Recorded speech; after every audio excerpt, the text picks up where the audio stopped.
I am very excited to share not only the best diet if you'd like to recover from multiple sclerosis or any other chronic disease that's caused by parasites, but also I'm going to share like lots of meal ideas, and I'm going to share some successes that came in from our students that are just starting to learn this diet. And it's pretty exciting to see the successes that they're having.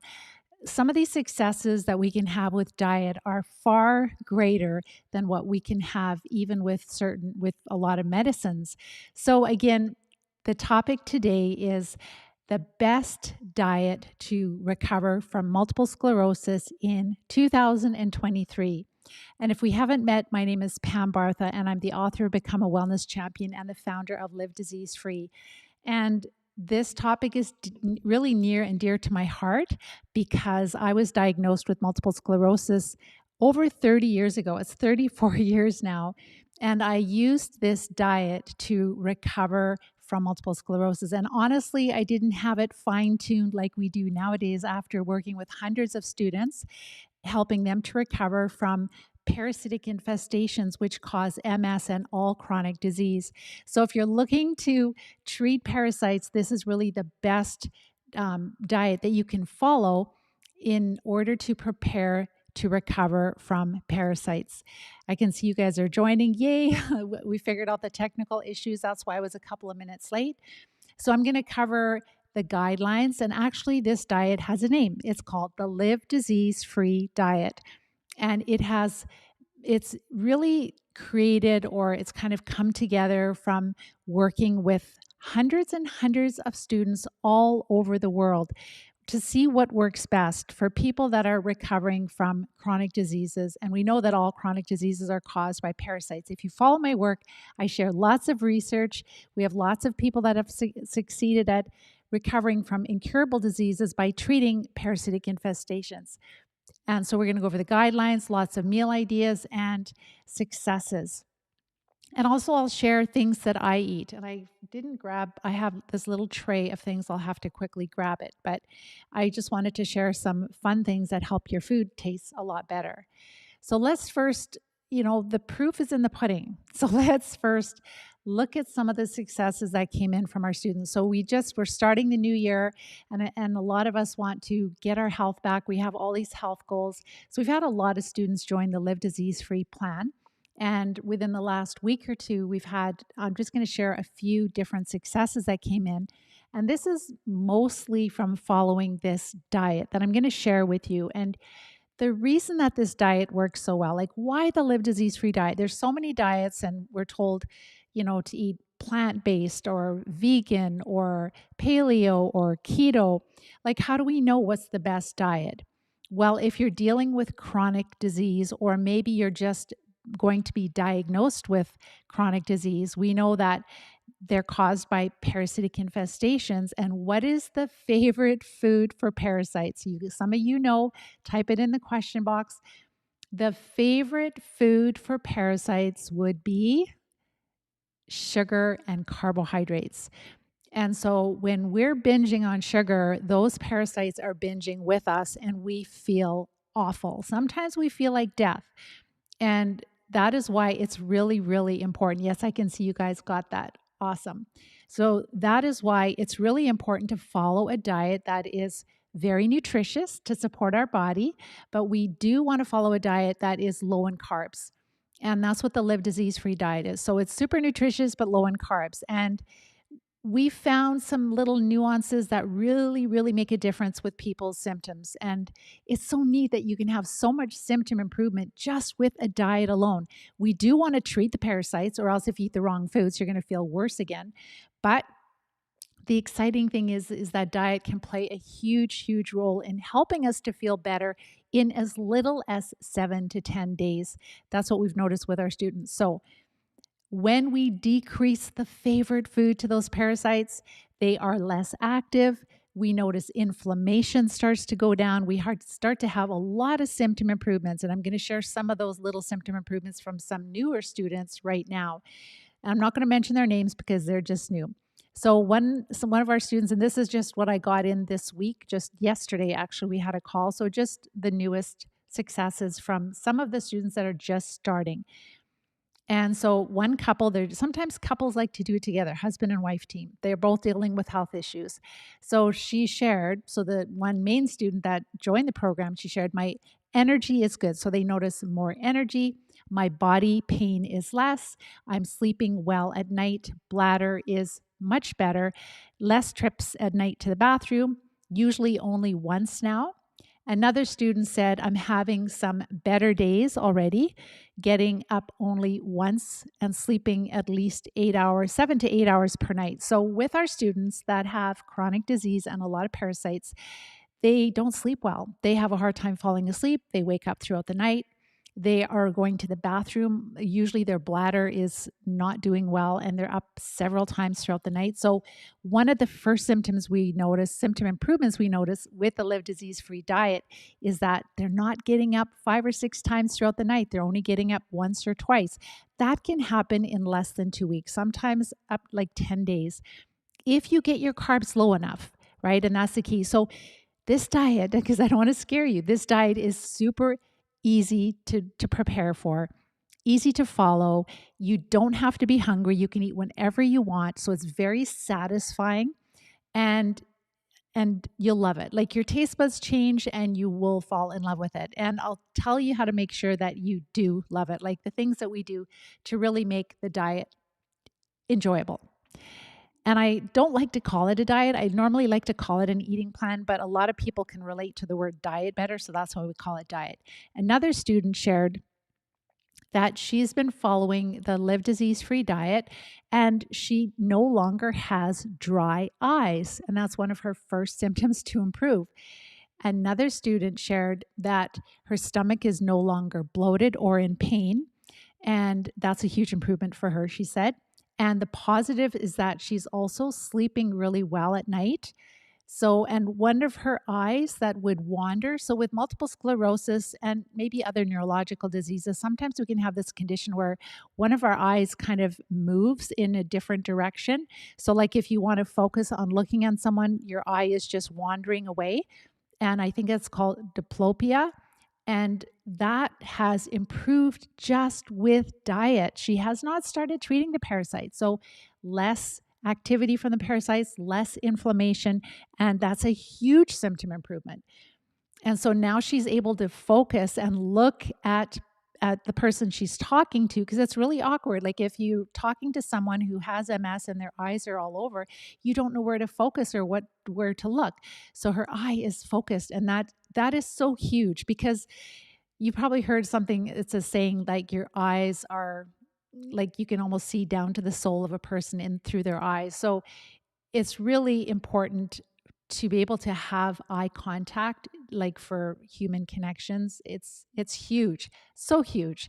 Again, just diet. She didn't have to buy supplements. She didn't have to take any medications or anything. She just is starting to follow the diet. All these students are just starting to get ready to treat. Another husband and wife team, they are just starting again. And these students are like a week to a week and a half, most of them, but they're just in the diet phase. My wife and I started the Live Disease Free program about a week ago, and I've noticed that, so he hasn't had a whole bunch of symptom improvement yet, but he's noticed that his finger dexterity seems to be improving, but his wife has had a lot of symptom improvements. And then another student, so she's a little farther along. She's just starting to treat, but she's just been following the diet, very disabled with MS in a wheelchair. But through we call it the prep phase, where we're supporting the body and just following the Live Disease Free diet, she was able to start standing out of her wheelchair. She was able to start walking around in her house, like wall walking. And she also just gave me the most recent update here is that she was able to come off of one of her medications it's like a walking medication for MS, or that's what they say that it's helpful for. And I won't say the name of it just because we don't want to get censored here. But basically, and again, she does this when she's ready, working with her pharmacist and her practitioner, etc.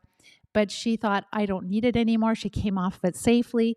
And she said she thought she was sleeping quite well before, but now she's sleeping so much longer and she's not waking up with every sound, and her bladder is so much better. So with this MS drug they use for to help walking. That's what they say. I don't really know how effective it is, but look up the adverse effects of the drugs you're taking. So that drug really impacts your bladder. So with all the work she's been doing and then coming off that medication, she can now go 7 to 10 hours before having to go to the bathroom.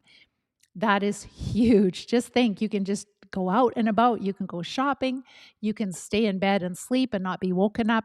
You don't have to always worry wherever you go to be looking for a bathroom. So that's a really big deal.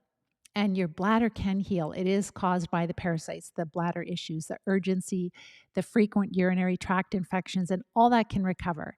And then another student shared she's just following the diet and she just started doing enemas this week. And she passed what looked like worms and she sent the pictures to me. And to me, it looked a little bit more like possibly biofilm or possibly mucus. But we know that very small parasites will live in biofilm that maybe I can't see, but that just wouldn't be a very large worm. But she noticed with the diet and just starting the enemas that her ankle is starting to loosen. So with MS and other neurological diseases, they get this spasticity, they get this tightness where they can't move their ankle. It's extremely painful. They have to take pain medication. And just with that first enema and with what she did with the diet, she's noticing that it's loosening and also her fingers are becoming more loose. We get this stiffness, this rigidity, this spasticity, and it's loosening. So again, decreasing inflammation, so incredibly huge. So if you have any questions about the diet, make sure to put them in the question box. If I have time, I'm going to go to them. I just wanted to go over the guidelines. So what are these people doing that's working so amazingly well?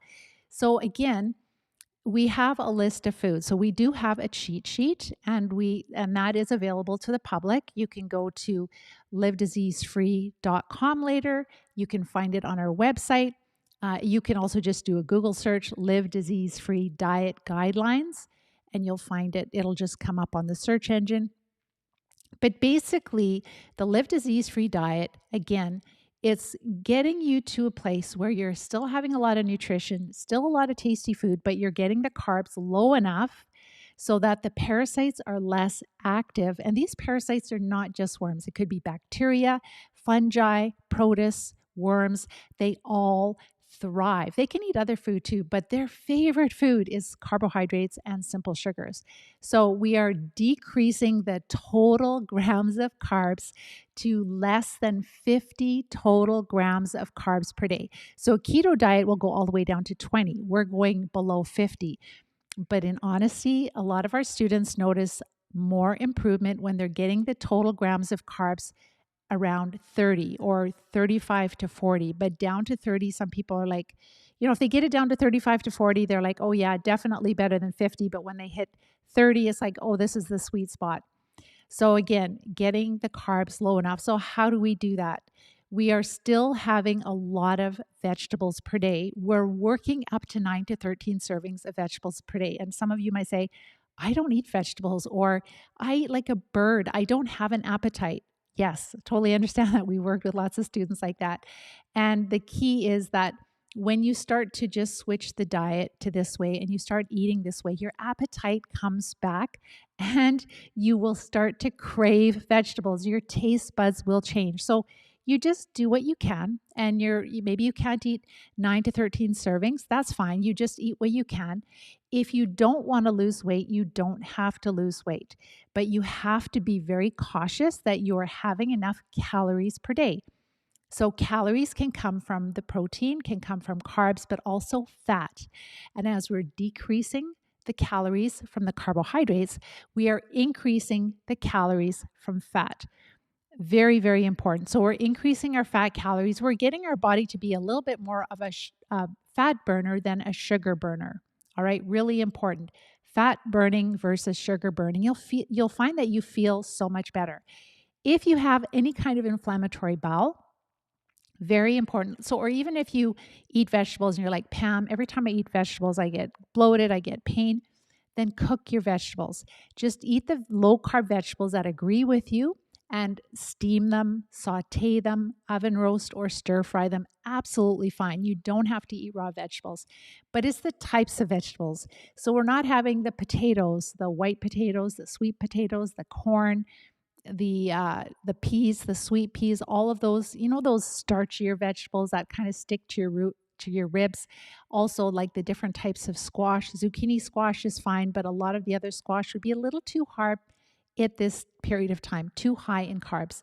Again, we are getting ready to treat. Why? Because it helps us to tolerate the treatments so much better. We feel less nauseous. Like if the parasites are just happy and thriving and you're giving them lots of carbohydrates, they're producing lots of toxins and there's lots of inflammation. And then you start to take some toxic drugs that will kill them. It's not going to be pleasant, right? Especially if you have chronic disease because you have an infestation. It's not like you have a couple of little parasites, you've got a lot. So when we decrease the carbs, we notice that, again, that we tolerate the treatments so much better. We're able to just continue working. We are able to take the not high, but the effective doses that we need to take so we can recover.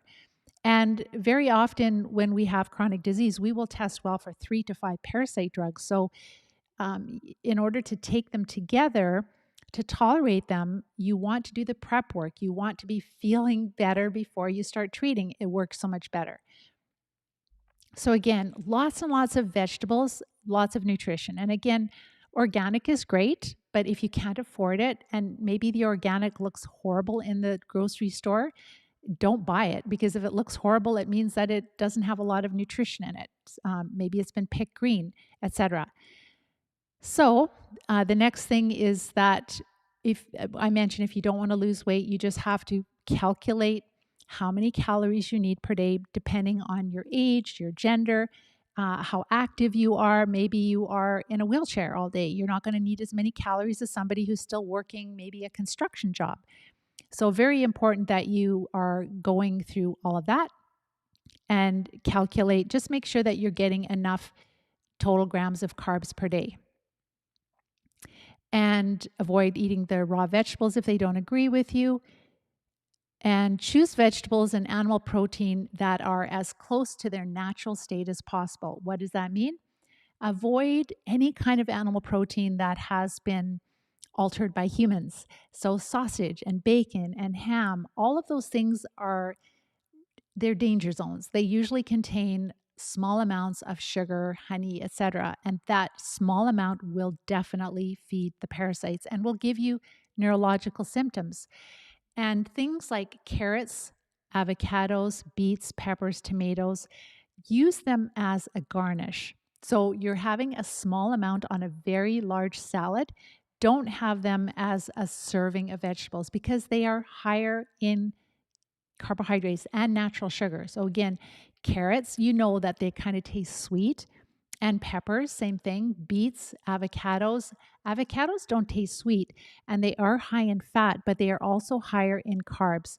So just have maybe 2 slices, not even a quarter, just a couple slices, and just cut them up on your salad, and maybe a tiny bit of grated carrot or beet for color, interest. And tomatoes, again, have them raw. If all these vegetables agree with you, if something doesn't agree with you, then make sure to avoid it. But garnish versus serving, all right, really important. And make sure that you avoid any foods you're sensitive to. When we have leaky gut, we become sensitive to foods that we should not be sensitive to. Very, very important that you avoid foods that you're sensitive to. And there is a cheat sheet. Again, we share that with everyone. And I'm just going to head over there right now. Oh, I wanted to mention too, like the healthy fats do not cause cholesterol, and even eating eggs do not cause cholesterol issues. What causes cholesterol is when your body is dealing with inflammation, and that is caused by infections. If you've watched my videos, I've shared one of them where there is research that shows that very often these parasites will live in the lining of our blood vessels and cause inflammation. And then our body will produce cholesterol to really try to offset that inflammation to protect us. And so when we go on a higher fat diet and we decrease the carbs, we find that our students, their cholesterol normalizes, their blood pressure normalizes, and even osteoporosis and bone density improves just with the diet, and maybe taking an extra calcium supplement for sure would be helpful. All right, so let's go over to the cheat sheet. Of course, we're avoiding all sugars and we're avoiding all sweeteners because these parasites make us crave sweets like a drug addiction. So we want you to be free of the drug addiction, right? Of the sugar addiction. So even things like stevia, which sometimes can be tainted with, uh, there could be added sugar to it too. So we would avoid stevia, of course, the artificial sweeteners. Get rid of your sweet tooth. It is so liberating because after a while, you'll be like, I don't even like those sweet desserts. Like they're gross. They're way too sweet. That's how I feel. I don't eat sweets because I don't enjoy them. I do like salty things, and that's not a problem. So, getting rid of for sure all sugar, and that includes honey. Be careful with fruit. So, with the Live Disease Free diet, when we're recovering from chronic disease, we can have a very small serving of a lower sugar fruit, something like half a green apple, a very small kiwi or half a kiwi. Some students just say, I'm just not even going to bother because the parasites love sugar, whether it comes from a cookie or whether it comes from a beautiful peach. It's all sugar to the parasites, and they thrive on the sugar. So again, the fruit, I mentioned what you could have, or even a little bit of berries, but literally keep it down to like an eighth to a quarter of a cup, not even a half a cup or a whole cup of blueberries. You'd be surprised how much sugar is in that. When you're healthy, you don't have to be this restrictive with fruit. But again, you want to give yourself enough time that you have treated the parasitic infestation well enough. Eggs are fine. They're absolutely healthy. I eat 2 a day usually, and I don't know why I'm not sick of them yet, but I'm not. There's different ways you can prepare them. They're delicious, they're nutritious. They have a lot of the type of protein that helps to build muscles, so they're great. If you're sensitive to eggs, then don't eat them. We'll talk about breakfast ideas if you don't like eggs or if you're sensitive to eggs in a minute. As far as dairy, we avoid all dairy. So that's what's different between keto diet and the Live Disease Free diet. Keto diet, you can have dairy, but we know, and this has been known for many, many years, that when you have parasites, you go off of dairy. Butter is usually tolerated, better is ghee, but please just stay away from the dairy. I know dairy is so awesome. I love cheese, but when you're recovering from parasites, it is just not going to be your friend. It will feed the parasites. And even if it's lactose free, the protein in dairy is very similar to the gluten protein, right? And that a lot of people that have disease are very sensitive to those proteins. So it's not just the lactose that can be a problem. With respect to vegetables, again, you can have raw and cooked vegetables, but if you have any kind of gut issues where you know you don't tolerate raw vegetables, it's absolutely fine to cook them. And the vegetables that we avoid are the starchy vegetables. So again, white potato, corn, sweet potato, yam, even the beans, the dried legumes and dried beans, they have a lot of carbs in them that we don't digest, and then the parasites will digest them. And that's not, when they're having food, it's not good for us. And of course, peas. A lot of these foods are super healthy, but when you're really out of balance, they make you feel awful because they feed the parasites. Grain, or let's look at beverages. So drink lots of water. Water is so great. I even really enjoy, like I do like herb teas, but very often I will just heat up some water and I'll have hot water during the day. So I just enjoy it, and why not? And it's a lot cheaper too. So there's lots of different herb teas that you can have. So these are not decaffeinated teas. They are naturally caffeine-free teas. So that could be different types of rooibos tea, lemon ginger tea. Just make sure things don't taste sweet. So be careful with apple, anything that tastes sweet, or plum. Just make sure it doesn't taste sweet on your tongue. And there's peppermint tea. There is Tazo has a lot of great teas. There's an orange tea, and that one tastes a little sweet. I would avoid that until you're well. But there is what is that called? It's kind of a purple tea that Tazo has, and it is. I don't have it very often. If you can, mostly have the really healthier teas, like the organic, natural, traditional naturals, is one brand. There's a Tega, which is like an Earl Grey tea, and the Tazo tea. We don't normally have it often. We'll have it here for company, and I can't remember the name of it, but I'm sure that passion tea. It tastes really good as an iced tea also. So there are tons and tons of teas that are really, really tasty, and just make sure it's caffeine free, because caffeine will activate the parasites. So caffeine will stimulate us, but it will also stimulate parasites, and we don't want to stimulate them at all. So we do avoid decaffeinated. So we're not having, if you are having coffee and you want to get off of it, then you can just slowly start to, have smaller amounts of the caffeinated coffee per day, and then start to substitute it for decaffeinated.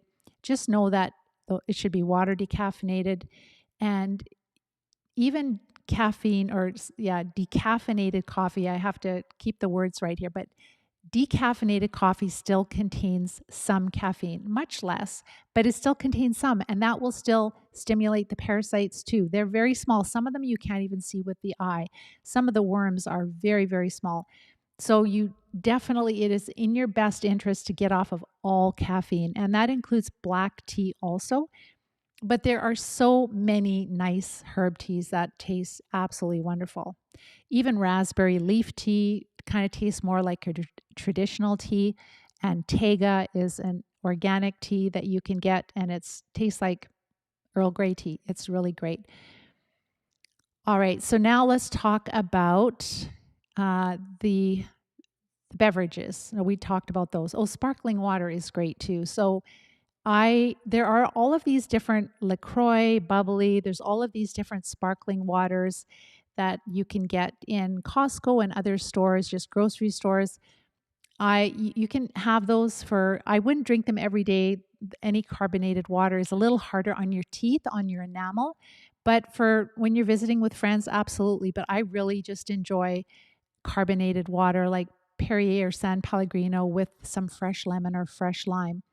That is what I enjoy the best. But I will have a bubbly if, a little bit. To me, I know they say they're natural flavors, but they still taste artificial. And natural flavors, it's interesting. When I was in university, we would be in the chemistry lab and we'd mix all these chemicals together, and we'd get a pineapple flavor and a banana flavor and a strawberry flavor. So you can use things that are maybe have carbon or organic. They're not organic as far as pesticide free, but they can be considered natural flavors, but they're still not coming from the plant or from the fruit. And anyhow, so just be aware of that. I just wouldn't drink it all the time, because you want to protect your enamel too. With respect to vinegar, this is something that I've just known my entire 34 years. When we started off with treating candida, we knew to avoid vinegar. And that was just really understood in the candida diets, but apple cider vinegar seems to be fine. I personally feel better if I don't have apple cider vinegar often. I don't really love it. I really enjoy fresh lemon or fresh lime on my salads a lot more. As far as nuts and seeds, so there are certain nuts and seeds that we can have, but have them in very small amounts, because they are higher in carbohydrates and they're harder to digest. So if you if you don't have enough food prepared and you just keep eating handfuls of nuts, you'll feel absolutely horrible. So make sure that if you're going to have nuts or seeds, you just go to the list. So things like pecans, almonds, hazelnuts, walnuts, pumpkin seeds, sunflower seeds, sesame seeds. Be careful with the nut butters. A lot of them have a little bit of added sugar in them. If you're really sick and you want to really recover quickly, I personally would not be having any nut butters, because again, there's danger of it being contaminated with a little bit of sugar or some kind of a sweetener. And unless you're making it yourself. But again, when you grind up the nuts, there's this danger of having too much at one time because it tastes good.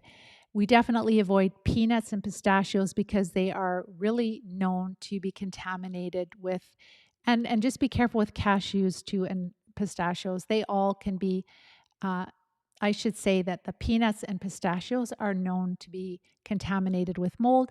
And the cashews, they are a legume again, and they're just a little higher in carbs. Just be really careful with those because if you eat too many of those, you're not going to improve at all.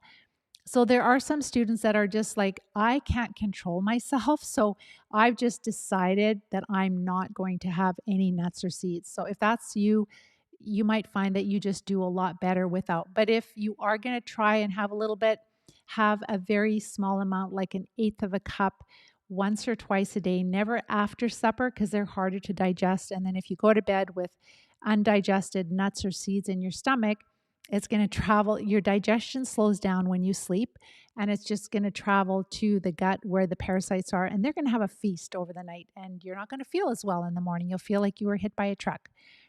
Alcohol, we avoid all alcohol. Alcohol is mostly produced by molds and yeast, I should say, and it would be a mycotoxin, and our liver has to break it down.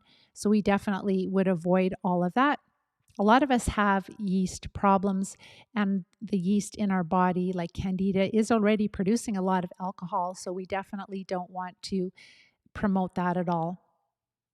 Fermented foods, we avoid all the fermented foods, so except for raw sauerkraut. So there's things like kombucha, kimchi, uh, and also different types of yogurt. Maybe there's coconut yogurt. We avoid all of it. And even things like coconut butter, coconut milk, they're not super high in carbs, but when you're trying to get down to 30 total grams of carbs, you'll see that it's quite challenging. And you're better off to have more leafy green vegetables and the vegetables that agree with you. So there's a ton of vegetables that you can eat. So the broccoli, the cauliflower, the green and yellow string beans. There's Chinese vegetables, bok choy, su choy. There's lots of.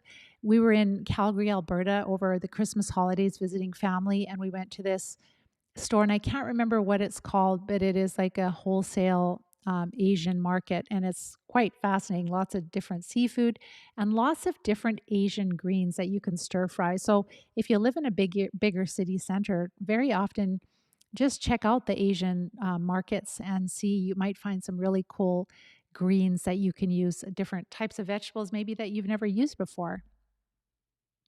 Okay, just give me one sec. I'm just going to quickly. Oh, I just want before I do that, the raw sauerkraut. So if you're really disabled and you're like, Pam, I can't make sauerkraut right now, that's fine. You can buy raw sauerkraut in health food stores and grocery stores in the refrigerated section. But make sure it's not just sauerkraut on the supermarket shelf because that's been heated. All the health promoting microbes are gone. There is a difference between store-bought sauerkraut for the most part and homemade sauerkraut. So when you can make your own and you just try to get, this is the one time it's kind of nice to get organic cabbage, and it's usually pretty easy to find it in stores, and it's not as expensive as a lot of other vegetables. But the vegetables like the cabbage, when you shred that, if it hasn't been sprayed and it just has more of a diverse group of microbes living, health promoting microbes that live on the cabbage, and you could use a tiny bit of carrot for color, like grating carrot or thinly sliced kale, just for a little color in your sauerkraut, but mostly cabbage. But when you use cabbage and you allow it to ferment naturally with the different microbes that are living on the vegetables, you get a whole different type of sauerkraut. You get one that is much more health promoting because it has diversity. It's going to introduce diversity back into your intestines, into your digestive tract, into your ecosystem. And we know that diversity is very, very important. So eventually, when you can make your own, it's actually really easy to make. Literally, there's so many recipes online, and just start with a smaller batch, right? And just make a smaller amount. The key is to shred the cabbage, shred the vegetables, make sure that they are like, you might have to either, like some of the recipes, they say, we'll take some of the shredded cabbage and puree it so you kind of have a slurry, and you're going to be packing that in jars and pushing the vegetables underneath the liquid. But the key is to have what you want fermented under the liquid. Or sometimes people are massaging, rubbing their cabbage with some salt, and that releases some of the liquid from the cabbage. And then they're packing it into quart jars. Use wide mouth, it's easier, and just use your fingers or wooden spoons to kind of pack it down, get the air bubbles out, and then use a leaf or two of the full leaf of the cabbage rolled up to push your shredded cabbage below the surface of the liquid, and then put the lid on. And don't put the lid on really tight because it's going to ooze out. As it's fermenting, there will be liquid oozing out. So if you're going to have it on your counter, make sure to put a tray underneath it so that it catches the liquid, and you can leave it out. And in the winter months, it might take 11 days or longer. You can taste it and see when you feel that it is. I like to have it where it's not really, really hard and crunchy, where it's just a nice consistency, a nice flavor. If it's in the summer, if your place is warm, it'll go faster. It might take 5 days. And in the winter, it might take 7 to 9 or 10, 11, 12 days. It just depends on how cool your home is. So the raw sauerkraut, and then, once it's done fermenting, you just put it in the fridge to slow down the fermentation process. And then the leaf that's on the top that was holding the sauerkraut under the liquid, just discard that and just eat the sauerkraut. And if it's ever moldy or rotten, don't eat that. But it shouldn't be if you've done it properly. So the raw homemade sauerkraut, when you open up the jar, it is like bubbly. It's almost like sparkling water very often, and it has such a fresh taste. That is honestly the most health promoting food I think that there is. And it is better than kombucha. Kombucha is fine if you're healthy, but it's made out of sugar and tea, so it will have caffeine, and there could possibly be a little bit of sugar left if it has not, if the yeast has not fully, or the microbes have not fully digested all the sugar. So definitely a sugar tea ferment is not going to be as healthy as the cabbage ferment, the raw sauerkraut. So that is honestly the best probiotic that you can get. So I'm just going to quickly grab a little tray that I have. It's not quite close to me here, so I'll just grab it. I'll be right back.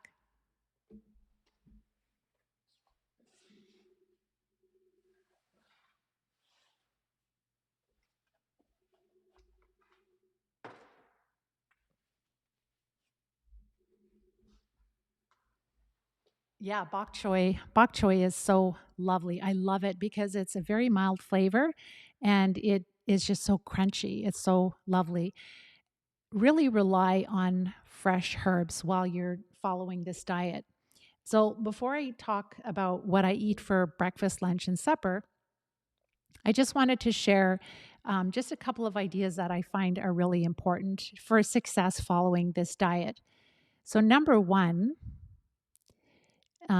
let me see, did I cover all of those? Yes, I did. So, number one, what's really important is that you are prepared. And what I mean by that is just on a Friday, at the end of the week, whatever day that is for you, maybe Saturday morning, just sit down and prepare what you want to eat for that week. Sometimes I know with the cost of food, it might be good to kind of look to see what's on sale. Like you can do that even, on your computer, on your phone, and just look for what is on sale, what you want to eat, and write down the different meals that you want to eat and make a shopping list. And that way, you're not going to have to run back and forth every day to pick up different ingredients that you need. You just kind of make sure you have it all there. And another thing that's really important is to cook in bigger batches. So we call it batch cooking. And with batch cooking, you're like for my husband and I, we'll cook 2 chickens, right? And have it in the fridge. And we'll cook a little bit of a bigger roast. So, and our extra hamburgers, like we'll cook 2 pounds of hamburgers instead of 1. And what that does, it gives you leftovers for lunches and even sometimes an extra meal. So we love leftovers. We're super, super busy. And it's really helpful to be able to have food on hand. So when you're hungry and you're in a rush, you're not like, oh, I don't have anything in the fridge. I'm just going to grab a handful of nuts and grab another handful of nuts. And then after a while, you're like, oh, I feel absolutely awful. So being prepared, having lots of food, having some, and it doesn't have to be a lot of hard work. It could be throwing a roast in the oven. It could be throwing a couple of chickens in the oven or on the barbecue or on the Traeger. And having that animal protein in the fridge, you can warm it up quickly for stir fries, etc. Really super easy. And having a variety of food. Don't eat the same food every day. And I know that we get in a rut and we don't know what to do, but that's again preparing. So having different types of leafy greens. Don't just eat romaine lettuce 3 times a day every day. You'll just want to puke. Like romaine lettuce, that much is not great. So there's so many different greens. There's kale, there's baby kale, there's arugula, there is spinach. There are different types of greens, lettuces, etc. So you can keep switching things out and then also use different herbs. So I have a son-in-law, Chris, who is an amazing chef, and he gave us for Christmas, he gave us a few really neat gifts. And I don't know if you'll be able to see them, but I will try my best so that you can see them here. So there is, like in Calgary, Alberta,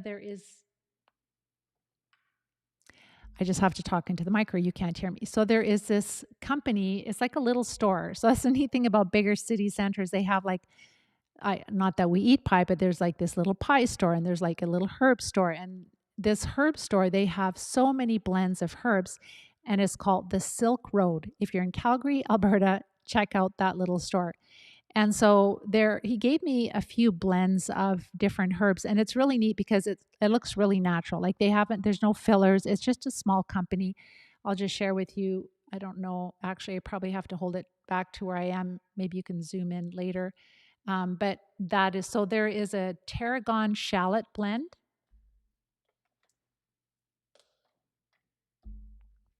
And there's a fajita seasoning. So that's a fajita seasoning and Cuban adobo. So Cuban adobo.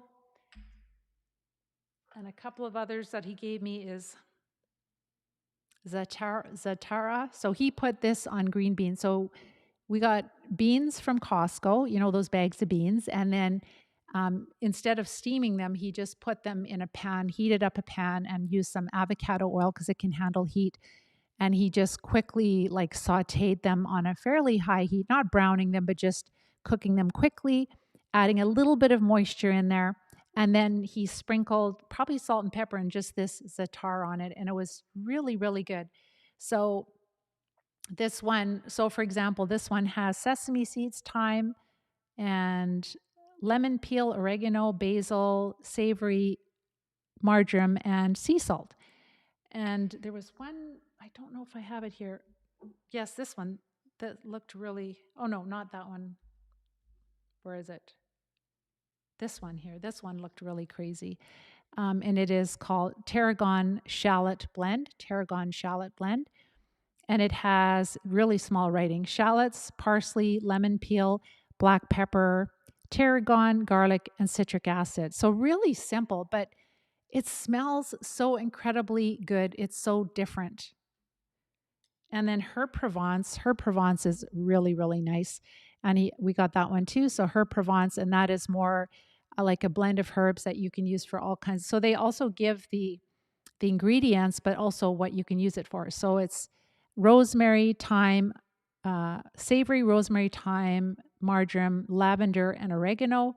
And they say it's especially good on chicken, fish, but also can be used for other meats, variety of soups and sauces. So they tell you the ingredients, they tell you what it's helpful for, and just very, very different flavors. So, and what we have a lot of herbs. So I actually freeze dried rosemary, and I gave them as Christmas gifts to a lot of my family members. So I did basil and rosemary and thyme and not tarragon. I think it was savory, or I can't remember what it'll come to me. I think it was savory. So there's probably 4 or 5 herbs that I freeze dried, and I put them in little jars and just put a little label on them and gave them. And it's just so flavorful, so incredibly flavorful. So really rely on that. And ginger. So there is a bag of ginger, which would be way too much for 2 people at Costco, and it's organic. But we bought it, share it with our kids a little bit. But honestly, we've been starting to make even drinks. And I just take hot water and I grate some fresh organic ginger in it. And I drink that. You could put a little squirt of lemon in it if you want. It's just when you're recovering from parasites, don't drink lemon water all day or lime water all day because you'll find the carbs will add up. But if you put a little spritz of lemon in with fresh ginger, it's so anti-inflammatory and it's so tasty, so fresh, that organic ginger, amazing. So rely on the herbs and the spices. If you're using blends, avoid like a lot of commercial blends from big companies, but something like this where you have a small company and they list the ingredients and it's very, very plain, very fresh, can really add a lot to your food, make your meals taste so different. So again, he sauteed the beans and then he put that za'atara on it, and it was absolutely amazing. Like it just tasted so different. Another thing that I found at Costco, which and we shop like Costco is helpful. I don't. It's a love-hate relationship, right? So they have this organic no salt seasoning, and what I'll do is I will just take mayonnaise, and the best is when you're recovering, especially, is homemade mayonnaise. Very easy to make. It takes like a couple of minutes, and you can just use one of those hand blenders. And when you have that mayonnaise in the fridge, you can do different things with it. So you can put a little bit of this no salt, organic no salt seasoning in it, but definitely add the salt into it, right? Because we're not against salt, but it just tastes really good. Like when I have family members over that are not into health, and I take the mayonnaise and I put herbamare,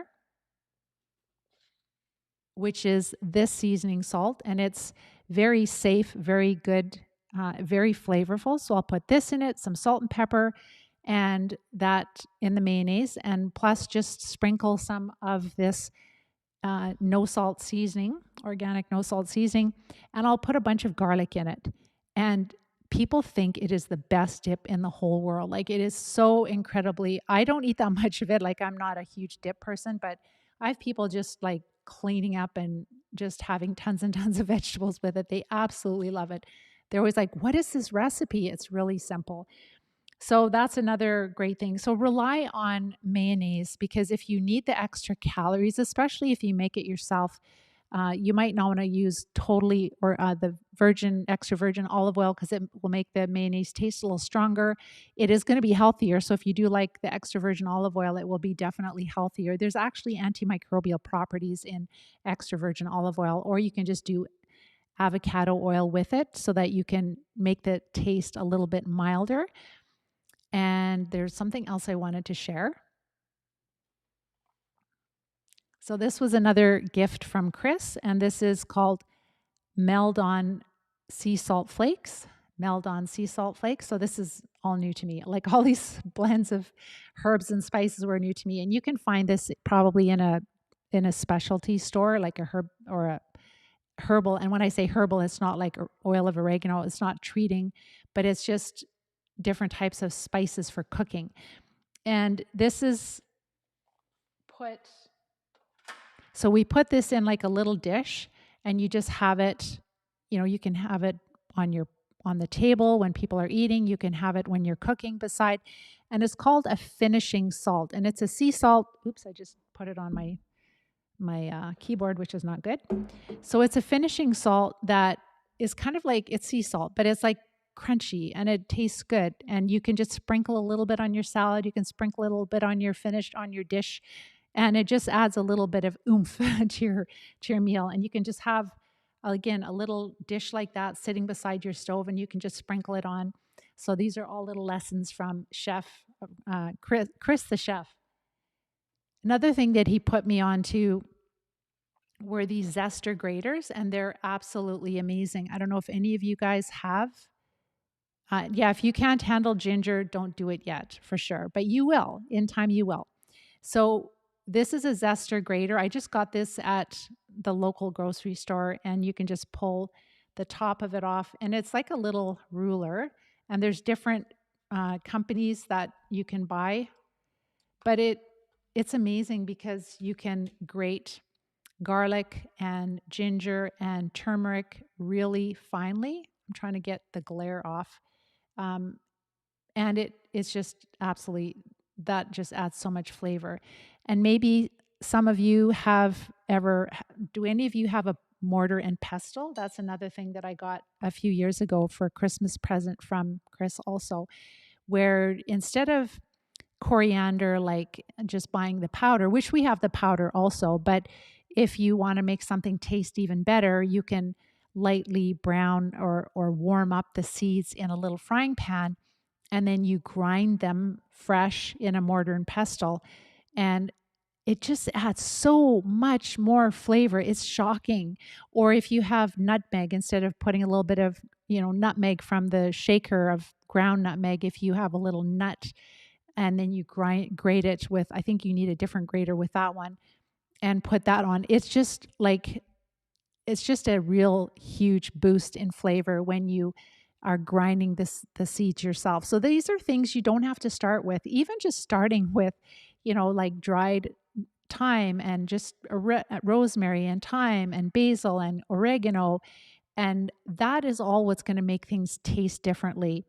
So what if we don't have a lot of experience with cooking? Like, how do we know what herbs to go that will go well together? So what I do very often is I'll just go online and I'll say, okay, I want to do some short ribs, right? I want to barbecue short ribs, and I'll just look for a spice blend, and when I'm looking for a recipe, I will look for a recipe that has a lot of 5 out of 5s. Maybe it's got 500, 4.9 from 500 reviews. So then I go, okay, well, that's probably a pretty good recipe. And then I will look at it, and they'll have all of the different herbs listed there. They'll have the cumin and the coriander and the onion powder and the garlic powder and the salt and the pepper. And I will use those recipes. And if it's a good dry rub, I will actually make a bunch of it in and keep it in a little jar so I don't have to do that in the future. So we'll do that for taco seasoning. So we did get that fajita mix, but we normally, for our own tacos, like we will just make up our own dry rub and we have it in a little jar so we can just use it ongoing. So that could be for, we find that chickens on the Traeger are really, really juicy. So our son, he got us onto Traeger. He has a Traeger and we just use his. But putting chickens on there, and so we just do a dry rub, or even in the oven is fine. What I like in the oven for chicken is I literally just yesterday I just put on first salt, like I wash the chicken, pat it dry, put it in a pan, and then just put salt and pepper and put a lot of thyme on it, some garlic powder. Of course, fresh is always better, but I was in the middle of work and I just wanted to throw it in the oven. But thyme and rosemary are really nice together. And then just adding some onion powder, garlic powder. You can add whatever you want. Maybe you like paprika a lot. Maybe you like a little bit of coriander, ground coriander, or maybe you like cumin, whatever the flavors, but just sprinkle it on, put it in the oven for 350 degrees and check it after, for us, we check it where we're living at about, it's usually over an hour and 15 to an hour and a half for that, just to make sure that it's cooked, and use a little thermometer. Bingo, you've got a chicken. But do 2 chickens. Like if you have a couple of people, that way you've got extra meat in the fridge and you can make different dishes with it and you're not cooking all the time. You can cut it up and put it on your salad. You can, eat it cold, eat it warm. You can spice it up with curries. So we're not going to use the coconut milk, but we can use the coconut oil so we can still have the wonderful flavor of the coconut. All right. And let me see if there was anything else. And then, of course, just some good old standbys. I mean, there's so many. I've got a whole cupboard full. Maybe one day I'll walk you through my spice racks, but there's a lot. But just even like a big thing of red pepper flakes. So if you have any kind of inflammatory bowel, you can't use it, but just a small sprinkle of red pepper flakes on food is great. I think that's it for what I wanted to share there. So what do I do for breakfast?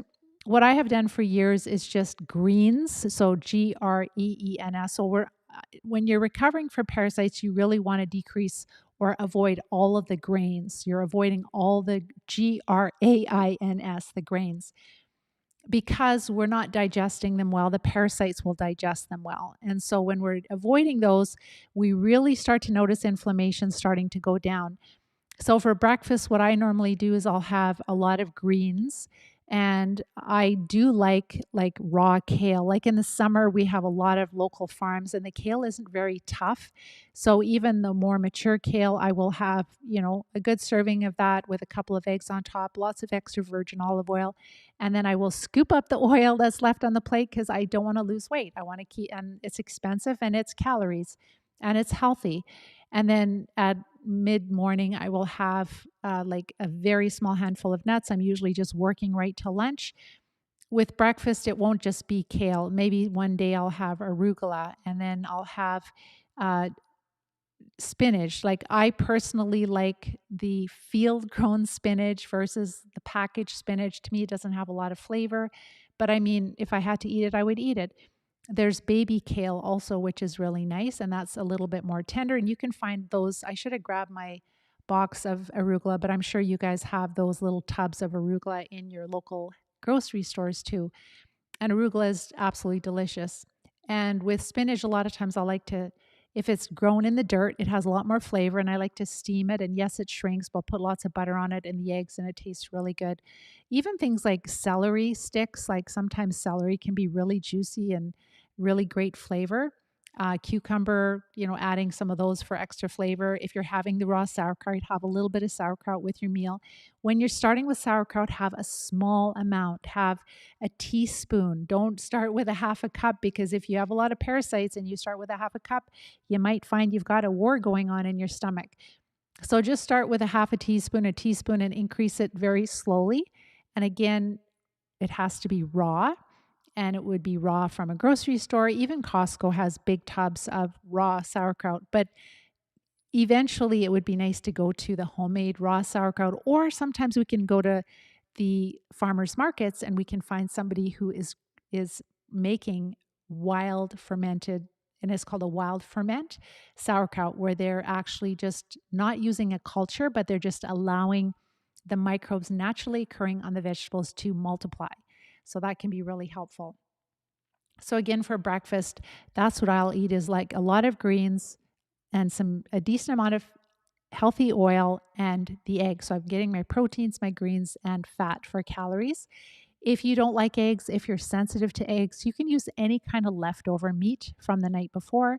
You might want to do a stir fry. So you might want to use things like, more of the low carb vegetables like the celery and the bok choy. I forgot to mention su choy. The Chinese cabbage is really great. Even sliced thin as a salad is crunchy. It's not very strong tasting, or you can use it in a stir fry, or you can put it in soup. When I put it in soup, it's literally the soup is ready and I dump that bok choy and su choy and I don't cook it because it gets soft really fast, and that way it still has some texture to it. It's not going to be mushy. I don't like mushy vegetables if I can help it. And as far as the green beans and yellow beans are absolutely fine. And asparagus, you can steam it, you can oven roast them. They're so good oven roasted. Same thing with broccoli and cauliflower. Sometimes we'll steam, sometimes we'll oven roast, and that would be more of the supper vegetables. And if you're oven roasting them, use the zester grater. And this zester grater, when you're oven roasting them, you can grind some lemon peel, or try to use organic lemons or organic limes, just because you don't want to really grate a bunch of pesticides onto your food. But if you have the cauliflower pieces on a tray and you're just going to bake them at 400 degrees for whatever 10 to 15 minutes until they're the consistency, or cauliflower we did last night, we did some cauliflower washed, cut up, put on a baking sheet with parchment paper underneath, rubbed it with olive oil, put salt and pepper on it, and then rubbed it with just a blend of Italian herbs. So it's just a herbal blend and nothing else added, no maltodextrin, it's just herbs. And really delicious after probably 10 minutes or so. 400 degrees seems to be a good temperature for the vegetables in the oven. And sometimes you can give a little squirt of lemon on it. I know that Chris finishes a lot of dishes with a little tiny bit of lemon or lime, really helpful. So breakfast, I usually do raw, which you don't have to if you don't tolerate it. You can actually use any kind of leftovers. And if you can also even make your own sausages. So I wouldn't buy breakfast sausages because they're usually contaminated with filler, but you can take like we've already gone over an hour. I'll wrap this up quickly here, but you can get pork meat or turkey or chicken, whatever you like, beef, ground beef, any of those ground, and you can add your own spices to it and make a batch and fry them up one morning, maybe on a weekend, and just freeze them. And you can put, I know Chris has done that before for us, like he really spoils us when we're with him. And like he'll put red pepper flakes in it and dried mustard in it and salt and pepper and a few other spices, whatever the spices are that you like. And you can freeze that and then you can have a really great quick breakfast or use some leftovers. So, but you get some variety that way. You can make meatballs or like patties and use them for breakfast or leftover other animal protein. And it can be stir fried vegetables or leftover vegetables. It doesn't have to be anything in particular.